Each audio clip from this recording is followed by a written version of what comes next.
ብቸኝነት ተሰማኝ። በቃ እኮ ተሰማሽ ለምንድን ነው? ሰው ስለሌለኝ ማለት የለመዱትን ሰው መለያየት ከባድ ነው አባብሽ ነው። አሁን ደግሞ በዚህ መልኩ አገኛለሁ ብዬ አላሰብኩም። ለዛ ነው ህይወቴ ላይ ቀላል አይደለም። አንተ ከመጣ በኋላ ብዙ ነገሮች ተስተካክለዋል እና አንተ መጣት ለኔ ከባድ ነው፣ ግን ደግሞ ሁኔታዎች ናቸው የገፋፉን። ሰው አላውቅም።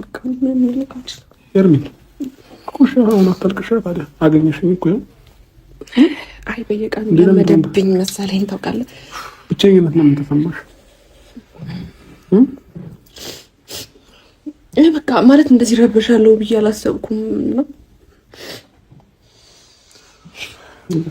ብከፋም በውስጤ ላኑረው ህመሜ አባት አደራ እንግዲህ ሐኪሜ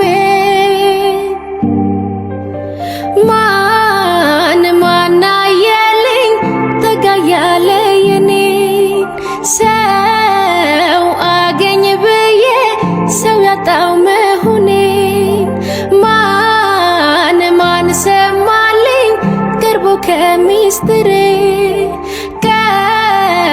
ቀን ጠብቆ እንደነሳኝ ፍቅሬ ያልኩት ነገር ተከሰተ። ሄርሜላን ፍለጋ ነው ብዬ ለአብርሽና ሄርሜላ ተገናኙ። ያላንተ መኖር ከበደኝ አለች። ብቸኝነቱ እናንተ አጨብጫቢዎች፣ እነዚህ ነፈረንጁ ምናምን ማለት ነው። ትናንት ከሩታ ጋር ስታጨበጭቡ፣ ዛሬ ደግሞ ከሄርሜላ ጋር። እሺ ባለትዳር ነው ይሄ ልጅ። እስከ መቼ ነው ግን እንደዚህ የምታስጨንቁት? አብርሃም እኮ ተጨንቋል። በቃ የሚናገረው ጠፍቶበታል። ምክንያቱም በህይወት ውስጥ ያለችው ሩታና ሩታ የልጁ እናት ናት። ይቺ ደግሞ ዝሙተኛ በቃ ከሱ አልላቀቅም ማለች። አብርሃም ይቺ ሴትዮ የሆነ ነገር አስደርጋባለች እንጂ በደህና አይደለም የኔ ወንድም። እንዴ ሩታ አሁን ይሄን ቪዲዮ ስታይ ምንድን ነው የምትለው? ዛሬ እንግዲህ የቀለጠው መንደር ነው ዛሬ። በጣም ያሳፍራል። ሄርሜላ ራስሽን ብቻ እንደኔ መልካም ነው። ቤተሰብዬ ይቺ ሴትዮ የመጣችው የአብርሃምና የሩታን ትዳርን ለመበታተን ነው። ግን አብርሃም በዙሪያ ያሉትን ጓደኞች ካላረክ አሁንም ቢሆን ከሩታ ጋር ያላችሁ ጠብ እስከ መጨረሻው ይሆናል። ጉድ! በጣም አስደንጋጭ ነገር ነው የምናየው የምንሰማው። እንዴ እኔ እኮ ጠፍታለች ብያችኋለሁ። ጠፍታ ቡታጅራ ገብታ ነው አብርሃም ጋር ብያችኋለሁ። ስለዚህ ይኸው ዛሬ ቅድም በለቀኩት ቪዲዮ ይኸው መተውላችኋል ማለት ነው።